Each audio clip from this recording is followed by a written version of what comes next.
Welcome to We Are Women, Unapologetically, the podcast that talks about the good, bad, ugly, and awesome. Careers, life transitions, confidence, and everything in between. Because shift happens, but you don't have to do it alone. Hello, and welcome to We Are Women Unapologetically. I am your host, Jessica Cumming, and today I am so excited to be joined with Lauren Leftkowitz. She is the founder of Fine is a Trap Coaching, and she serves her clients as an executive coach and fractional HR professional. Lauren doesn't believe anyone is fine because humans have stronger feelings than that. As a coach, Lauren partners with individuals and teams to overcome burnout, bad boundary setting, and busyness. Also, as an HR pro, she works with bookends of HR and operations, beginnings and endings. Lauren knew it was time to make a change when she broke both of her shoulders chasing a vacuum cleaner, suddenly losing her ability to be the 80-plus hour a week executive she had been for so long.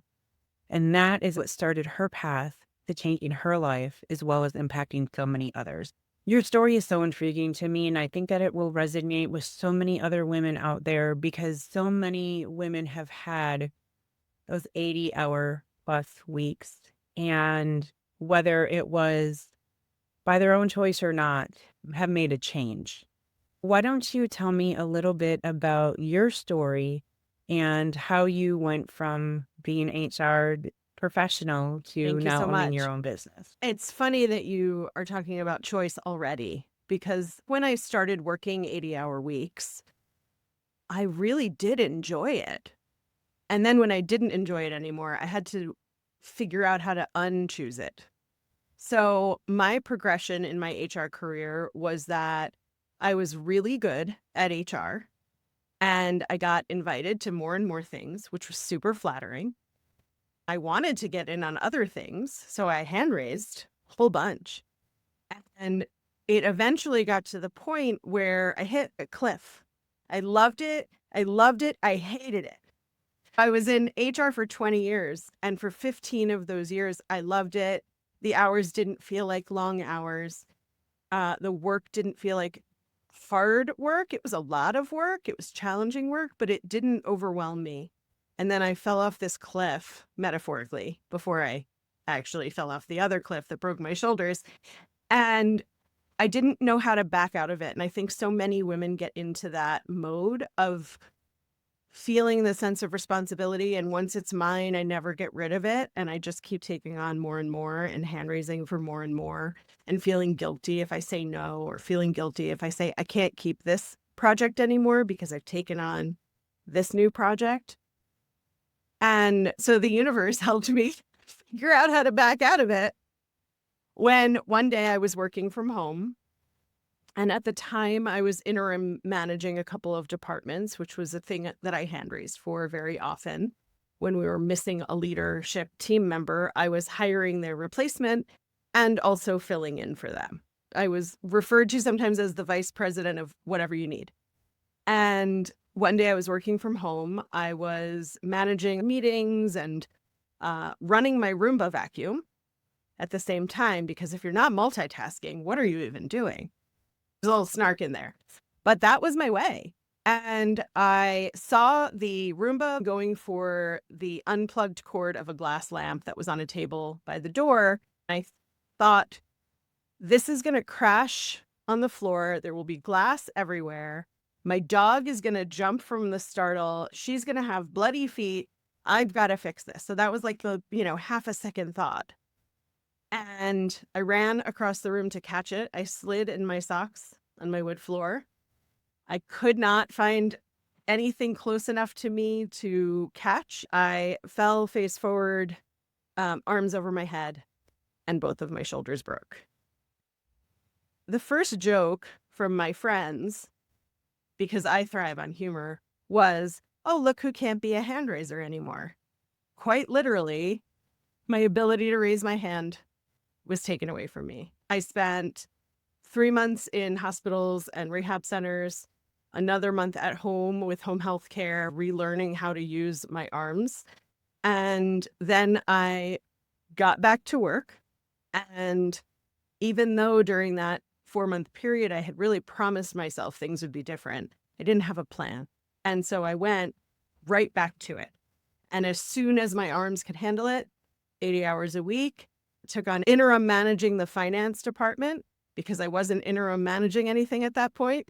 And then I finally hit that wall. I'd already fallen off this cliff of really not wanting to do what I did anymore, not really enjoying interim managing other teams either, but trying to find something that could get me excited about the work. I finally realized on a group Zoom with a bunch of other HR professionals that I could stay like this forever, or I could take the side gig that I had been squeezing in for 15 years of executive coaching, plus my HR knowledge, and start my own business. And that's what I ended up doing. That part sounds like easy peasy, simple, but that took some time and new ways of being. So you were already working 80 hours a week, plus you were Correct. executive coaching on the side. I would work 80 to 100 hours a week. And if you're trying to do the math, that does mean working Saturdays and Sundays. It means taking your computer on vacation. It means not celebrating any holidays because you don't have the time. It means taking your computer home at the end of the day and logging back on while you make and eat dinner. I was executive coaching on the side, and I was living what I now see as inauthentically and vicariously. I got so excited about everybody else's opportunity to make choices and helping them build their confidence, helping them build their dream, because I think so often we get so overwhelmed by what's happening now that even dreaming about the future just seems off limits. And so I had this belief system that balance and integration and healthy boundaries weren't for me, but I could help other people do that. And I have 15 years before I took control of my own life of really being successful at that. Watching people just take off and negotiate their salaries and speak back to their bosses and set boundaries and learn how to take vacations. And then I was sort of secretly hiding in a closet with, a belief system that was not for me. And I think we find that a lot with the helpers, service-oriented, empathetic, compassionate, natural caregivers, the natural nurturers, that we think we are meant to serve first and only. And if there's time, we might do something nice for ourselves, but it will be in between all the things we're doing for everybody else. Yeah, it's interesting that you say that because I believe I've mentioned it in other podcasts, but I know that in a lot of the talks that I give, I mention this in these specific words. You can't lead if you are always following. By putting ourselves last instead of first, we're not only doing ourselves a disservice, but we're doing everyone else a disservice. A lot of people won't notice as long as the work gets done. You are talking to something that right now is becoming an epidemic. You have people being called back into the office. And Elon Musk was very open about it, that you can work from home, but you're going to work in the office 40 hours a week. It's making that culture of working yourself to death for someone else's dream not only acceptable, but almost expected. So my question to you is, when you did realize that you were to the point where I'm done, what steps did you take to make that change? Because you said you were going to do it, right? And then all of a sudden you went right back into this old. Yeah. How did you actually look at The changing first thing your I did mindset? was try to add more work to my plate, which is backwards, right? So what I realized when I had this conversation in this HR group was I really wanted to pursue coaching as a career. I was a trained coach and had learned a lot about coaching through my HR career, but I wasn't certified. And so I started looking into coach training programs to get my certification, which require pretty significant amount of work, a pretty high number of hours, and tracking hours of coaching before I could submit for certification. None of the coaching I had done for the past 15 years would be admissible. Instead of thinking about how I could change my boundaries. I did what I think a lot of us do, which was plan my escape. And in order to escape where I was, I felt that I needed to get this certification. I was skipping the work of the work. And had I actually done that, had I gone straight to a coach training program on top of my 80 to 100 hours a week, on top of the coaching that I was already doing on the side, if I had quit my job to start my own business while I'm still in this no boundary, too many hours mode, then I would have left my job and taken my company to the same levels of stress. I would have been working 80 to 100 hours a week. These days I work 40 if I'm working real hard that week. Once in a blue moon, I have a really intense week, but most of the time I'm working 30 to 40 hours a week. What I didn't realize was that I had to start really implementing what I worked with my clients on. We are not good at managing ourselves by ourselves. We also are not good at asking for or accepting support. We take everything on without complaint. We offer suggestions, and then we're willing to take on the work for the suggestion that was offered. And then we become the person who people turn to and say, hey, Jessica, you know what you should do? It's not, you know what the company needs, or let's come up with some ideas and see who owns this. It all comes to us. So, of course, because I hadn't done any of the work on myself, my next assumption was I will add this coach training, this coach certification to my pile of work. What was lucky for me was that the first person I connected with to ask about the program, because I had seen she'd just gotten certified, got on a call with me, answered all of my logistical questions. How much does it cost? How long did it take? How many hours? All of that kind of stuff. And then I said to her, I just don't know how I'm going to fit this in because I'm already working so much, and that's not going to change. And she said something that I had said to my clients all of the time. If you say so, if you say you're going to keep working 80 plus hours a week and that cannot change, you are correct. Are there potentially consequences to you working fewer than 80 hours a week? People might get mad. There might not be as much work accomplished. You might not get as big a raise next time around. You might get disciplined for it.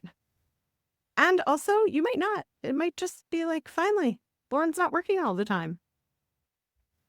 And so I hired her as my coach. In that moment, on that informational logistics call, she helped me learn to set boundaries in the ways that I helped other people learn to set boundaries. And for me, that was such a big lesson in how important it is to receive support. You can have people around you when people say, let me know if you need help. They mean it. And when you don't ask, you're denying that support. So start noticing, do you just say like, I'm okay, I'm fine, I'll just do it? If that's your way, it's very hard to recognize that you need support. I think everybody should have an executive coach, but yeah. I also think there's a lot of value in finding constructive friends, supportive colleagues, a mentor that you trust, figuring out what you can trust from your own boss, and using that community of people you build around you. You know what's interesting? In my last role at corporate, I got to the point where I was working 12 to 14-hour days. I was burned out. My friends and family didn't see me. My hair was falling up. All these things were happening. And I did have a coworker reach out to me and was like, hey, if you need anything, just let me know. And I would be like, no, it's fine. I got it. Part of me thought I could handle it all, even though I was working longer hours. But there's another part where, as women, sometimes if we can't handle it all, we feel as though we're going to be looked at as being inferior. We can't handle it, right? We need a male to step in, or it doesn't even have to be a male, but we can't handle it ourselves. We have to have someone else come save us. And, you know, looking back, I know the person that was offering to help me was intentional and sincere in his ask. But for me, that was one of the things that I had to work through. It's okay when someone offers to take the help. And to your other point, it's okay to ask for help. Boundary setting is huge, and it's something that I struggled with for a very long time. And I agree with you. Everyone should have 3 things in their life. It's whenever they need them. Everyone should have a therapist, a coach, and a mentor for the right seasons in their lives. I just said it not too long ago that I've gone to therapy, but that helped me understand the boundary setting that I couldn't do before. It helped me work through the past traumas that kept me from setting boundaries. And then a coach was able to help me look at making sure that not only you set them, but then also you're able to achieve them, asking for help and accepting help. And I think that that's what a lot of us seem to hear, because in addition to the corporate side of it, right, we are part of a sandwich generation where women are working full time and caring for children or elderly loved ones. That's something too where we talk about the corporate side, but even the personal side, we don't always want to ask for help. I've been on that side too. I was a primary caregiver for my grandmother for 14 months, plus working full time. I was working probably 40 to 60 hours a week then. There's so many boundaries that we don't think about that we actually need to look at setting.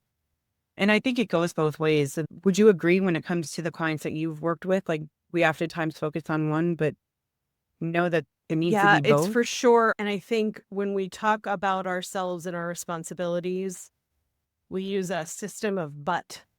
I'm going to take care of my grandmother, but that means I can't do X, Y, and Z.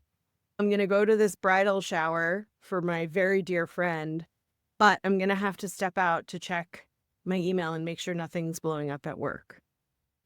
I think that we can have it all. And everybody's going to vomit when they hear me say that. Go ahead, take your moment. Tell me I don't understand because I don't have kids, which I don't. I don't think we can have it all while we're doing it all by ourselves all at once.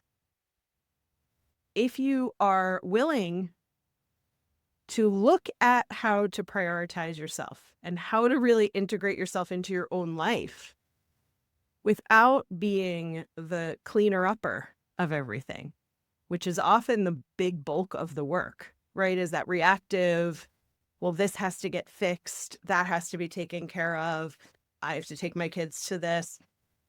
We are so often embroiled in that reactive work that we don't give ourselves the opportunity to look at where we are in the present and where our past has been. So I love your point about therapy. I've had therapists for most of my adult life for a variety of reasons. I think it's important that we talk about it, that we say it out loud. I got all kinds of stuff, right? Nobody came into adulthood with a clean slate and then nothing happened, right? So we have to do that therapeutic. I have complex PTSD and PTSD. I deal with depression and anxiety, and I deal with them by having a therapist and having supportive friends who are willing to talk about therapy. And then, as you said, the up-leveling comes on the coaching and mentorship side. That's why I used the words constructive friends, constructive colleagues. We can surround ourselves with commiserators and say, it's so hard being this and having this. And it is, and I don't want to deny that. I fully acknowledge I've had many challenges in my own life, and I have not had a client yet who came to me and said, everything's been great this whole time since I've been alive. And also, we have the opportunity anytime, and you kicked off this episode with that, to choose. We don't have to know how. And I think that's the pressure we put on ourselves.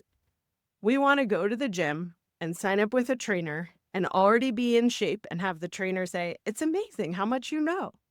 Until we know all of this stuff and we study how to be at the gym and what kinds of weights to lift for toning versus muscle building versus weight loss and how much cardio and all that, why are we going to a trainer if we've done all of that work already?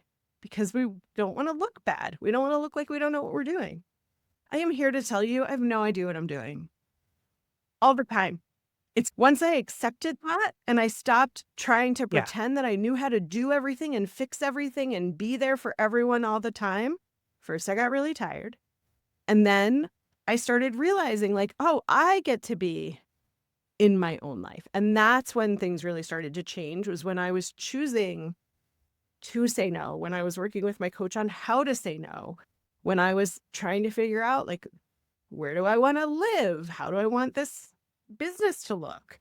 What kinds of clients do I want to work with? Who's going to resonate with me? Determining all of that would never have come if I was still spending 80 plus hours a week focused on everybody else and everything else. I really love that you said out loud, I don't know what I'm doing. That's all of us. Social media has made it so easy for us to look like we have these picture perfect lives, that everyone has everything together. You have the Photoshop pictures, the special moments where the couples are kissing and happy. You have the person that just graduated and got this phenomenal offer, but you don't see behind the scenes. You don't see what's really happening. That's something people need to understand, is that when you see something, especially on social media, minus this podcast, because this is where we come to talk about it, right? But when you see something on social media, that is one portion of the story. Whether the other side is completely opposite or you're seeing the end result of a transformation, right? We are in a world of instant gratification. I love the gym analogy because I will be the first to admit that I work out with an online trainer. At first, it was just for weight loss, right? And then it was like, my mental health depends on this now. And so we also need to look at, why are we doing some of the things that we're doing? And how is it impacting not only our physical, but also mental health? Again, you see these certain things online, but then we don't stop in our own lives to think about, how is this impacting me? And that's a conversation that I think we need to have more of, really truly understanding how what we're doing, because you talked about the past and the present, but how are what we are doing right now going to impact our future? So what are your thoughts on, when your clients come to you and they are burned out, they are done, they're over it? What are some of the things that you can tell our listeners as far as how to not only look at what's happening now, but how to focus on the future? I think so often the advice we get is like, well, what do you want? Write down what you want. When I was in the depths of burnout and overwhelm and recovering from broken shoulders, which took almost a year because I also live with chronic illnesses, maybe developed from the overworking, workaholism, people pleasing, maybe didn't, but certainly were exacerbated by not taking any time or energy for myself. One of the things that stopped me from looking for another job or deciding to start my own business earlier, which wasn't even a dream I knew I had, was when somebody would ask me, what do you want to do? What do you want? No idea. I had built a very small life in a way that delivered very big. And I still want that. I still want to deliver really big. But I wasn't making any choices. I was landing where I landed. I was leaving things when I needed to leave them. I heard about layoffs, so it was time to look for a job, or I wasn't getting promoted, so it was time to look for a job. But I kept bringing me with me everywhere I went, with the same habits and the same people-pleasing tendencies. And so the starting point is not what do you want. The starting point is what don't you want. That's what our heads are filled with. I don't want to be working 80-hour weeks. I don't want to be the second in command in a company. I want to be a freaking CEO.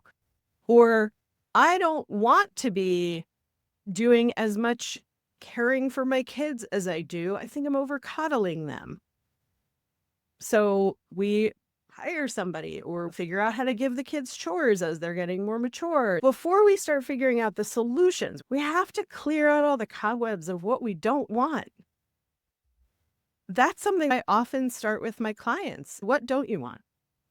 And then what's the opposite of that? And is that what you want? Or is it something different?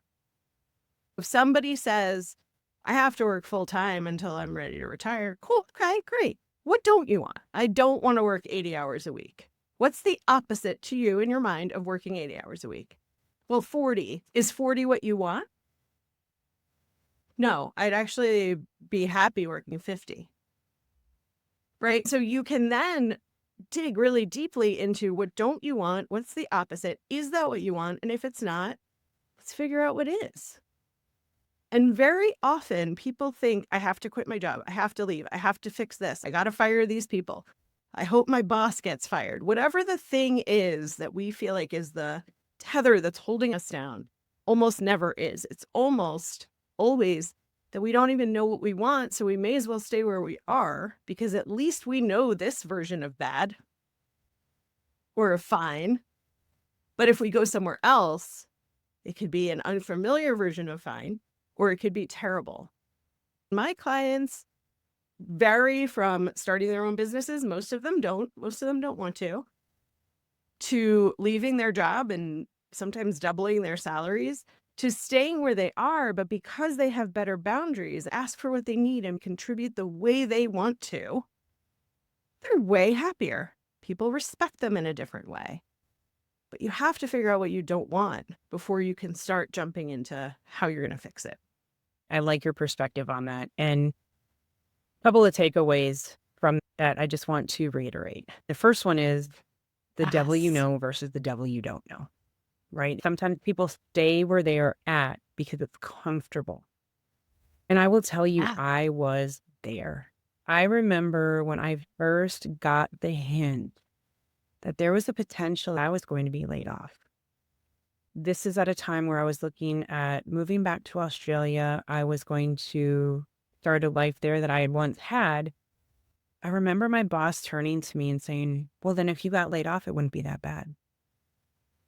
And I was like, whoa, just the words, right?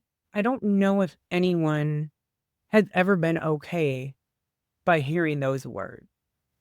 It was very interesting to me that that was the perception. Oh, it wouldn't be that bad. So two things. Number one, I was hoping to move with the company. The second thing, that was the only company I've ever known. I was recruited by them when I was still a senior in college. I didn't know what it was like to have any other culture outside of their work culture. At that point, owning my own business had not crossed my mind. But I knew I wanted to coach. I knew I wanted to train. I knew I wanted to do more of the speaking because that's what I loved for so long. Then I took a month off and decided what I wanted to do. And that's when I got my first coaching certification. That's when the idea kind of popped in my head. Well, maybe I could own my own business. Maybe I could do this on my own. At first, I didn't think I wanted that. I don't want to own my own business. I just want to help other people and do all these different things. And I was like, well, wait, is this possible? Looking at what you don't want is one thing. Looking at what you do want is another. But then really understanding what the end result truly looks like. It's almost kind of like an argument. There's three sides. When you look at an argument, there's three sides. There's his side, her side, and the truth is somewhere in between.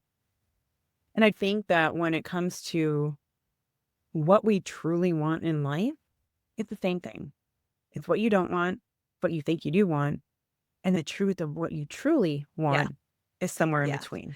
And the discovery, that's where all the magic is testing things out and having networking calls if that's what you're trying to figure out, or asking your boss if you can get in on a project, or asking another team if you can team with them.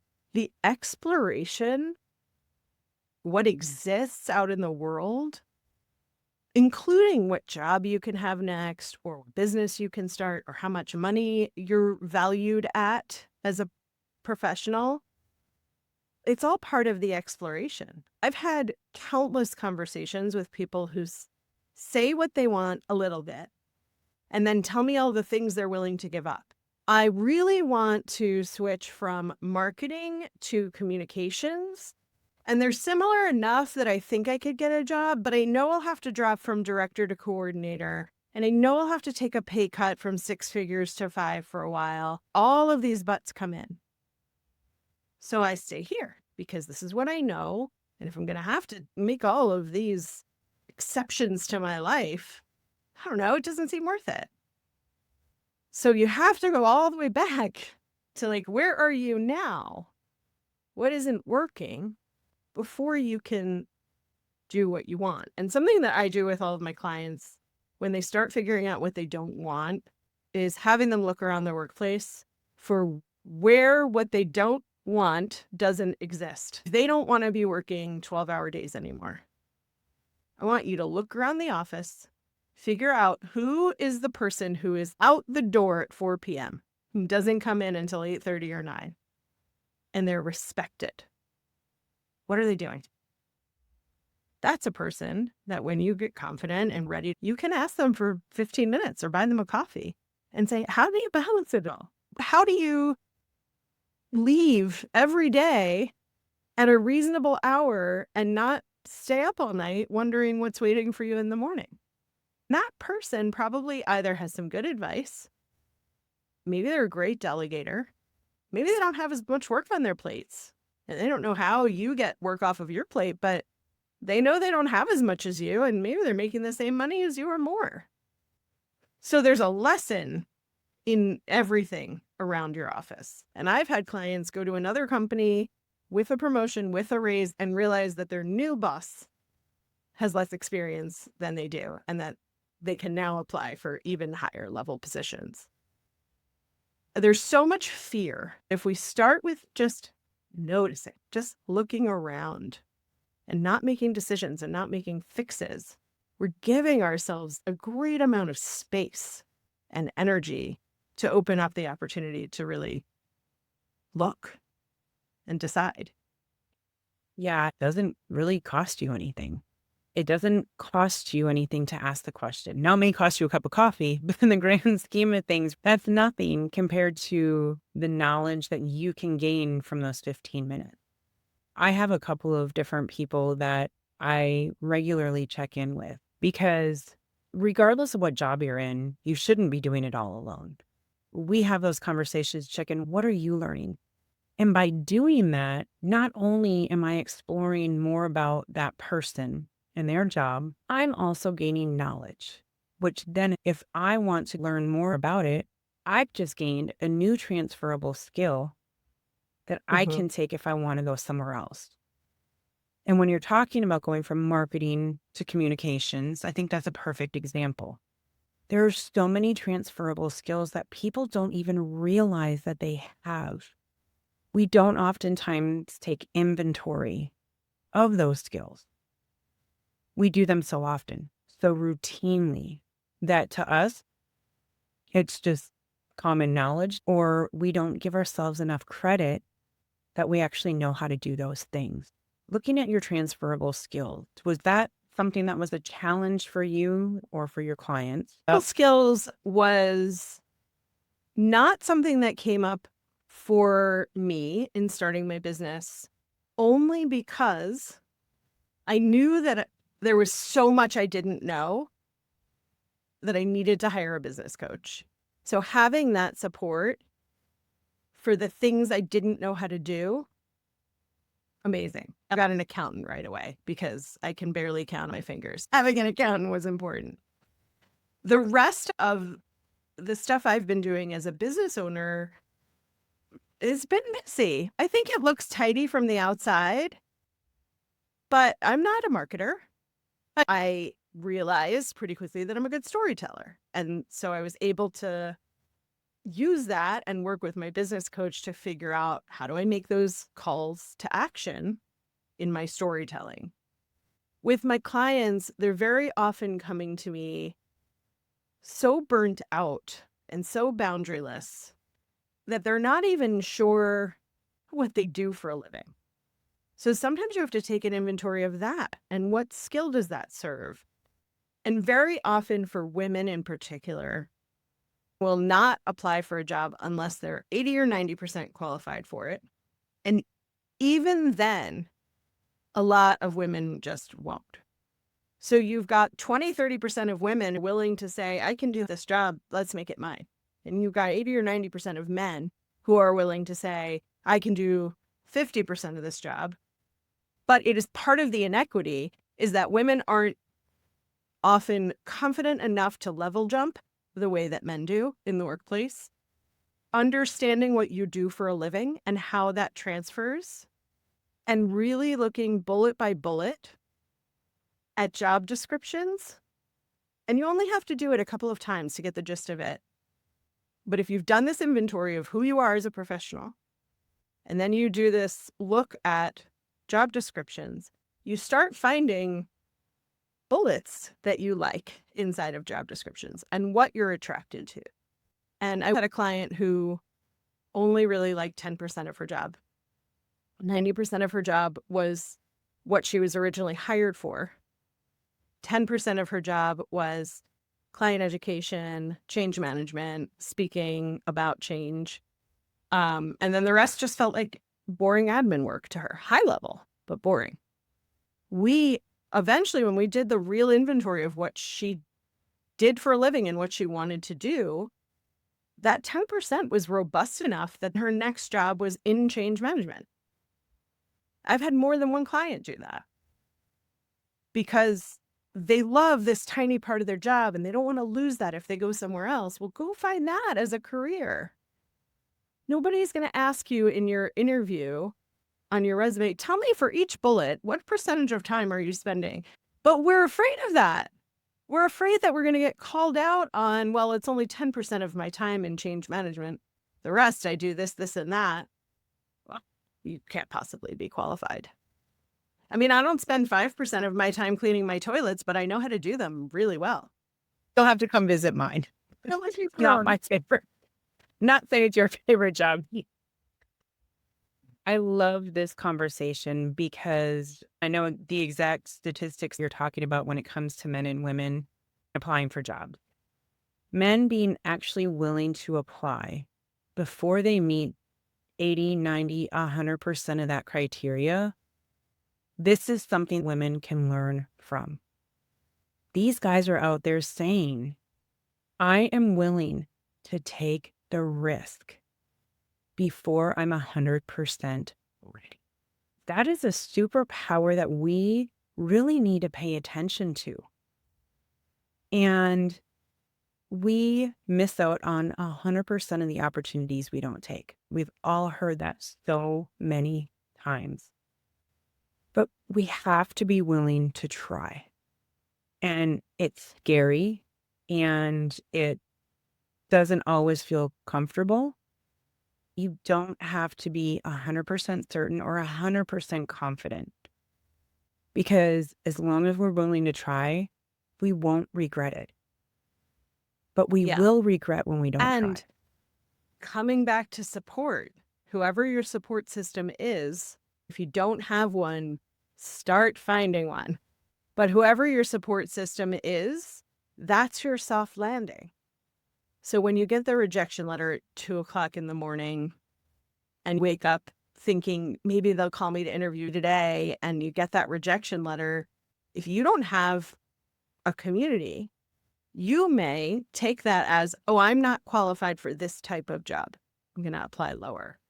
And I can tell you, having been in HR for 20 years on the corporate side and having hired for most of those years, when I would give resumes to hiring managers of people who were 50, 60, 70% qualified, they got excited about those people. When I would give them resumes of people who met 90 or 100% of the qualifications, their question was always, Are they going to be challenged in this job? Are they going to stay here for 3 months because they don't have a job right now as a launching pad? I would try to talk them out of that because it's not the appropriate way to hire. But the people who are taking the risk and saying, I can do this job, you'll see on my resume, I've done some of it. The people who have that level of confidence, they're the ones getting the jobs. That is so interesting. And I think that right there is another thing we need to learn from. Because if you are willing to apply and you continuously learn to get better, that is what it is all about. Because otherwise, if you walk in knowing 90 or 100% of it, what are you going to learn? What are you going to bring that's unique to the table? What questions could you potentially ask that could maybe spark a new idea or see it from a different lens if you're already in that range?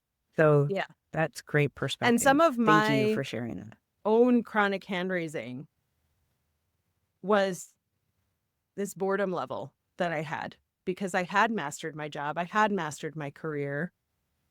Maybe if I had moved to a bigger company and had a bigger role in a bigger company instead of the big role in the smaller company, maybe I would have kept enjoying HR, but I felt like I knew all of it. And that's why in my fractional work with HR, I specifically work on beginnings and endings because I find those the most interesting and the best places to insert compassion and empathy for the impacted employees, whether they're impacted positively or negatively by how your company is restructuring. Because that's the part of HR I still like. If I got called in to do performance reviews, I would probably turn that gig down. And now, because I own my own company, I have the freedom to do that. But I see so many people, especially women, who feel like we've taken on this responsibility. We own it. Anything else we take will be more things, not different things. People are counting on us. Because we've been praised, recognized, or given more work of the same kind because we've been successful at our work, we start to gain confidence in the things we 100% know we're good at. And then we get bored.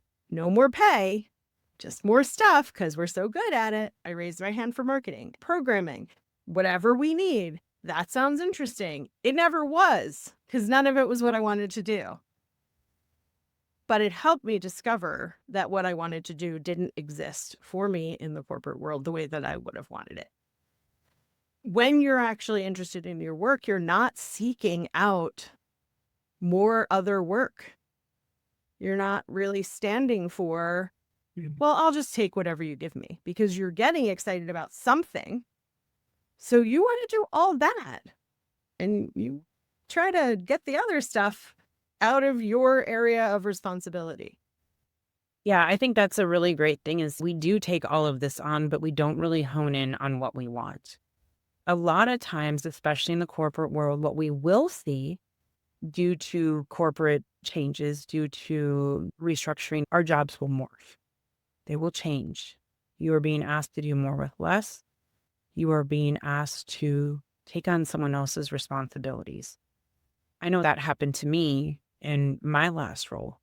I was hired for one specific thing, and then we had someone that left the team, and I was asked to take on his work as well. It's interesting to me looking back. I even said to that person before they left, I don't want your job. I didn't like that kind of work. I knew I wasn't built for that kind of work. But it's what was handed to me. And what could I say? I felt like I couldn't say no. So to all of the women out there that are in that position where they have a part of their job that they love, but now all of a sudden they're taking more on either because they're bored or because they're being asked to, but they don't really want to. Do you have any advice to those Do it women? scared. When I got myself from 80 hours a week to 60 hours a week, I did that with my coach, but on my own. I started saying no to people's requests, redirected them to other people. wrapped some things up and didn't take on new things. And then I got to 60 hours and there was nothing else I could take off my plate. So I went to my boss, who was the CEO, and I had to ask him for help. And I thought he was going to tell me that getting down to a 60-hour week meant I was working a reasonable number of hours. Because in my imagination, everybody was working these hours. It was not the case. There were about 3 of us working these hours. I told him that I was starting to boundary set and that there were a few projects I wanted to pull myself out of that I really didn't belong in, and that I wanted to stop being invited into the room, which is not something I ever thought I would be saying because I'm nosy and curious and helpful. I told him all of that. My heart was pounding. It took me 2 weeks longer than I wanted it to. I was in HR, used to having hard conversations, but not about myself. I asked him for his help, and he said, "You've gotten yourself down to 60 hours a week?" I told him, and he said, "Lauren, I didn't know that. You always made your job look easy. I would never have stood for you working 80 to 100 hours a week if I knew that was going on. What else do we need to take off your plate?" And then the next 3 months, I got myself down to 40-hour work weeks because I set the boundary with him. He misstepped, which is going to happen. When you start setting boundaries, people are still going to ask for the same things. Shortly after that conversation, he came down to my office and said, "I think I owe you an apology." And I said, "Why?" He said, "Well, we had this meeting to develop this project group for X, Y, and Z. I didn't invite you into the room, and I could feel you missing in there. We really could have used your wisdom. I'm sorry if you want me to catch you up on the meeting and bring you into the next one." And I said, "No, this is what I was talking about. I can't be in every room anymore." And he said, "Oh, okay. I'm going to miss you in some of these rooms." But he got it. And we have consequences. I had other people who would email me and I would say, "Go to this person for that." They would come back and say, "But you've done this for me before." I would have to pause because my whole internal being wanted to say, "You're right. I'll do it. I'll take care of it. Don't worry about it. I got this. You can count on me." I had to pause and then say, "I have done this before, but it really never was my responsibility. So the right person to go to is this person." Somebody once said to me, "It's a practice, not a perfect." And I think about that all the time because all I want to do is be perfect. What a delight to feel like we're perfect. I have never once been perfect, as it turns out. You're in good company. Yeah. I've never been perfect either. It is about starting scared. It is about putting that boundary out there. We are so scared to say the words. We are so afraid to say no. We are so afraid to speak up for ourselves. The fact that you not only put it out there, but then you were able to go to your boss and reiterate, "This is an example of where I can't necessarily be involved." That takes a lot of courage and it takes practice. And I commend you for that. With some of my clients, boundary setting is one of the things that we work on as well. And the first couple of times you do it, it is so scary. I've been in the same position where it'll just be faster. If I do it, I can get it over with. But is that doing anyone else a service? Like, are you helping by doing it yourself to get more off your plate? By showing these people where they should be going the first time and removing yourself as that middle person, you're doing everyone a service. It doesn't look like that right away, but now you've made the path to the correct person faster for them next time. And you have now made sure that you don't have to be involved in everything. It's hard. I would do that for years too. Even after I was gone from Dell, I still had people reaching out to me on my personal phone weeks later. I didn't realize that I was one of the people that knew these things. Should there have been something done differently? Maybe not on my part, but should there have been something done differently before they started letting people go? Yeah, Because then you're yeah, and starting that over. also speaks to this path of flattery to the cliff we fall off of.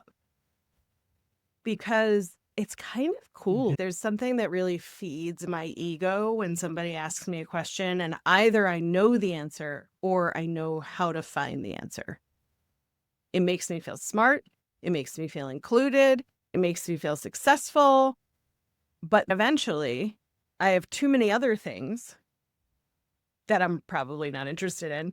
Plus, I have all the things that were flattering at some point years ago. And all I want to do is say no to everybody who comes in front of me. No feels like a really scary word. And it is a complete sentence. We've heard that before. I think your no and explanation can be as long as you want it to, as long as you're not apologizing for saying no when you don't need to apologize for saying no. And you're not opening the door for how you can be convinced to say yes. And what I mean by that is, oh, no, sorry, I have too much on my plate, leaves you open to, first of all, oh, Lauren always feels bad when she says no, so she probably won't say no to me twice in a row. That's one thing it leaves you open to. And secondly, it leaves you open to convince me. Oh, I have too much on my plate right now. Oh, okay, so should I come to you tomorrow? Friday? Sunday? When should I come back? Oh, I thought I said no. Did I not say no? So if you are not definitively saying no, and even if it's a really long, no, I can't do that. It's not something that should be in my department anyway. I recommend you talk to so-and-so about however many explanations you feel like you need to give. Go ahead and do that. But don't leave the door open for you to come back to. And don't be apologetic for something that you have the right to say no to. I think that's really great point because we oftentimes feel so guilty saying no. We need to acknowledge that no is a complete sentence. More so as women, we feel like we owe an explanation. If you want to give an explanation, you can. You don't have to. Just a simple no is enough. And I'd really like your point too. If you're going to say no, but you want to still, quote unquote, help that person out, let them know someone else that may be able to help them. Give them a potential lead and then give that person a heads up. Hey, I don't know if you have the bandwidth. I don't know if this fits within your realm, but this person came to me. I can't, but maybe you can help or have another contact for them. Because I think a lot of times people be like, oh yeah, she can do it. She can do it. Well, yeah, I can. But so can all these other people. We need to own saying no. Plain and simple. Well, Lauren, we have had such a wonderful conversation here today. And as we look at ending our time, are there any other pieces of advice or wisdom that you would like to share with the audience? I think what I heard in our conversation and something you and I talked about before we started recording this episode is that we all think we don't have any choices and we're all alone. I didn't know your story before. You didn't know my story before. And the plot is different, but the context is the same. Things can be different, and now they're different. Neither of us did it all alone. We have to find our communities of people, whether that's one-on-one or groups. There is a community of people out there waiting for you to say, I need help.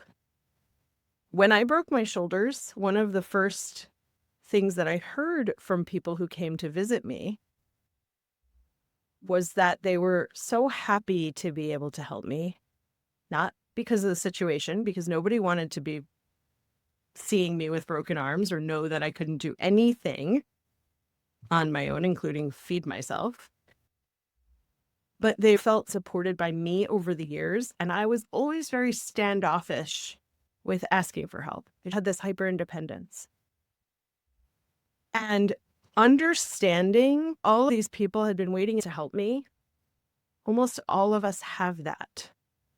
When I started talking about leaving the company, starting my own company, moving, I relocated this year.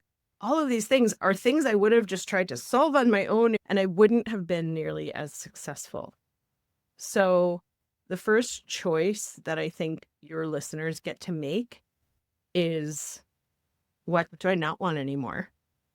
And then who can support me in that? Is there a constructive set of people I already know? Do I need to hire somebody? Is it therapy, coaching? Is it mentorship?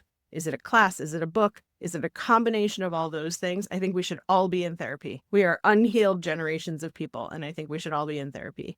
I also think, like you said, we should always have coaches. The best, most successful leaders, and some of the worst, but very successful leaders, all have coaches and advisors and mentors. They're not successful because they were a one-person show and they did it all on their own. So find your people, decide that you're allowed to make choices, and then figure it out. Don't make figuring it out your first step. Yeah. I know for me personally, I have my own personal board of directors. They don't know they're on it. I have certain people that I go to for my financial conversation.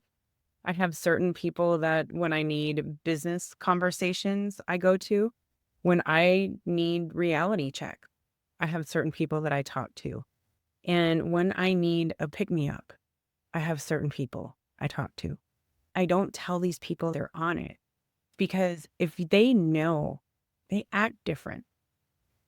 But if you don't tell them and you just go to them, you have an honest conversation, they're going to be honest with you. Otherwise, they feel compelled to respond in a certain way. I want people that are going to be honest. I want people that are going to tell me what I need to hear when I need to hear it. And then I have my own people that I need to pick me up. And they're not all the same people. So don't just rely on one person. Build your community, build your tribe, build your personal board of directors, whatever you want to call it.